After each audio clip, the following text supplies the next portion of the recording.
కృష్ణా జలాలు రావాలి, మా తలరాతలు మారాలి అంటూ ఎదురు చూసినటువంటి రైతాంగం కరువుతో సతమతమతిపోతున్నటువంటి పరిస్థితుల్లో అనునిత్యం వర్షం వస్తుందా లేదా అని ఆకాశం వైపు చూడాలి, వర్షం రాకపోతే ఈ ప్రభుత్వం మమ్మల్ని ఆదుకుంటుందా లేదా అని ఏ ఇన్సూరెన్స్ కోసమో ఇన్పుట్ సబ్సిడీ కోసమో చూడాల్సినటువంటి రోజుల్లో ఒకే ఒక్క నాయకుడు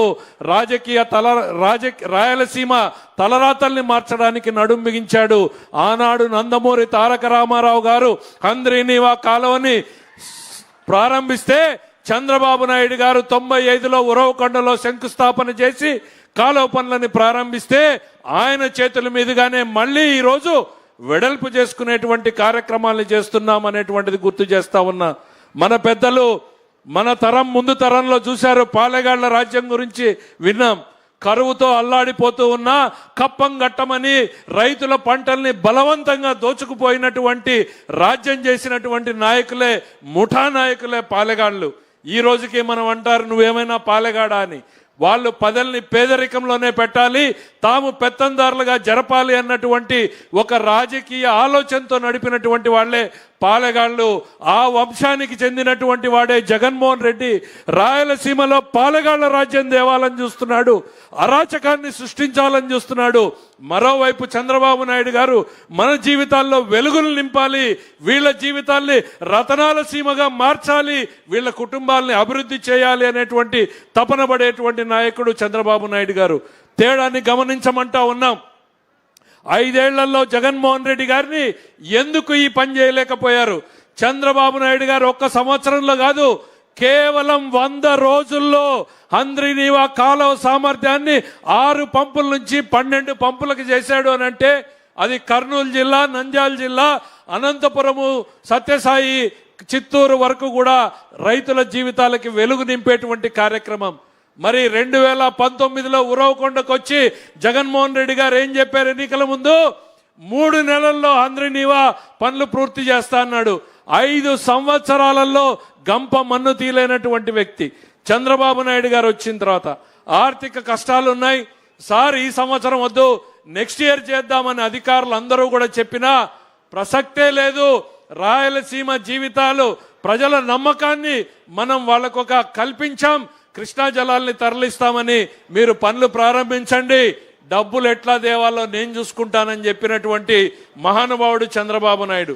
ప్రజల్ని కంపేర్ చేసుకోమంటున్నా, ఏ ఒక్కటైనా సరే రాయలసీమ గడ్డ మీద నుంచే నేను ఇవాళ జగన్మోహన్ రెడ్డిని అడుగుతున్నా, ఈ రాయలసీమకు నువ్వేం చేశావు? కడప ఫ్యాక్టరీ తెచ్చావా? హంద్రీనీవాని వెడల్పు చేసావా? మేం చెప్పగలుగుతున్నాం. కియా ఫ్యాక్టరీని తీసుకొచ్చాం, ఇవాళ హార్టికల్చర్ హబ్గా చేస్తున్నాం, డ్రిప్ ఇస్తున్నాం, స్ప్రింక్లర్ ఇస్తున్నాం. రాయలసీమలో ప్రతి ప్రాజెక్టుని కూడా పెట్టుబడులు పెట్టి ఖర్చు పెట్టి ప్రారంభించే రకంగా ఇవాళ చంద్రబాబు నాయుడు గారి పాలన జరుగుతూ ఉంది. జగన్మోహన్ రెడ్డి గారిని ఇదే హంద్రీనీవా వేదిక మీద నుంచి అడుగుతున్నా, మీరు కానీ మీ రాయలసీమలో ఉన్న నాయకులు కానీ హంద్రీనీవా మీద, కాలువ గట్టు మీద చర్చకు సిద్ధమా అని నేను అడుగుతా ఉన్నా. ఏం మొహం పెట్టుకుని మళ్ళీ మాట్లాడతారు? ఇక్కడితో అయిపోలేదని చంద్రబాబు నాయుడు గారు నిన్న 2 రోజులు ఢిల్లీ, ఇవాళ కర్నూలు, నంద్యాల, రేపు తిరుపతి. ఎందుకు ఈ తపన, ఈ ఆరాటం?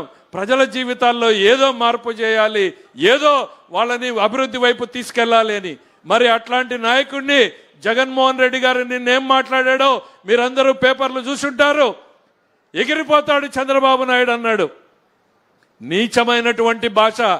జగన్మోహన్ రెడ్డి విను, ఎగిరిపోయేది చంద్రబాబు నాయుడు కాదు, ఎదిగిపోయేవాడు చంద్రబాబు నాయుడు అనేటువంటిది ఈ సందర్భంగా గుర్తు చేస్తున్నా. గల్లీ నుంచి ఢిల్లీ వరకు ఇవాళ ఎదిగింది చంద్రబాబు నాయుడు అని చెప్తున్నా.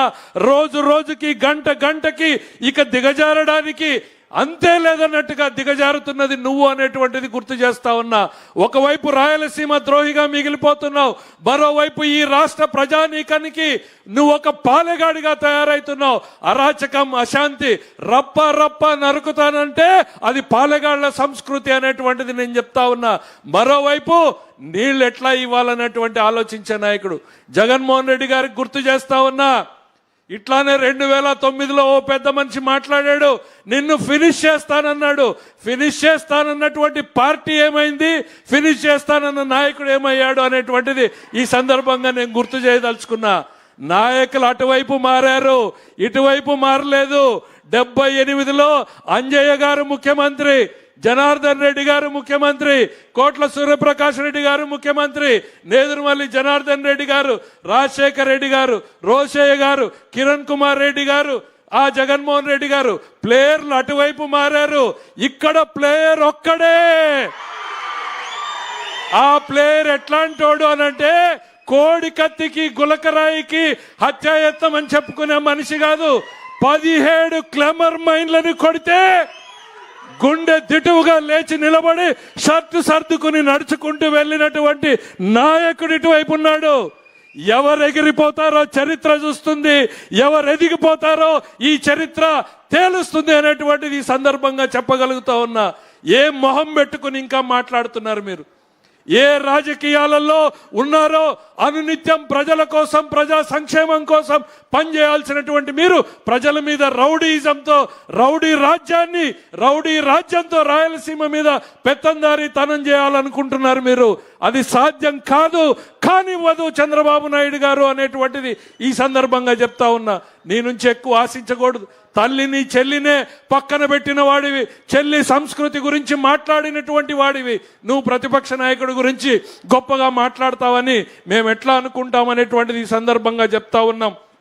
నేనన్నా పడిన ప్రతిసారి లేచి నిలబడిన నాయకుడు చంద్రబాబు నాయుడు, చెడిపోయిన ప్రతిసారి రాష్ట్రాన్ని నిలబెట్టిన నాయకుడు చంద్రబాబు నాయుడు అనేటువంటిది ఈ సందర్భంగా గుర్తు చేస్తున్నా.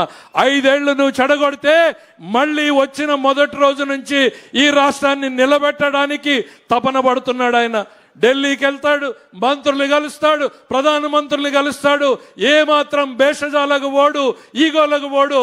వాళ్ళు వస్తామన్నా కాదు, నేనే మీ దగ్గరకు వస్తాను. ఇవాళ చంద్రబాబు నాయుడు గారు ఎంత ఎదిగాడు అనంటే ఆయన ఎక్కడుంటే అక్కడికి కేంద్ర మంత్రులు వస్తానంటున్నారు. కానీ ఆయన సంస్కారం ఎట్లాంటిదంటే నేనే మీ దగ్గరకు వస్తాను, నా రాష్ట్రం కోసం నా వినతులు వినండి అని చెప్పేటువంటి సంస్కృతి.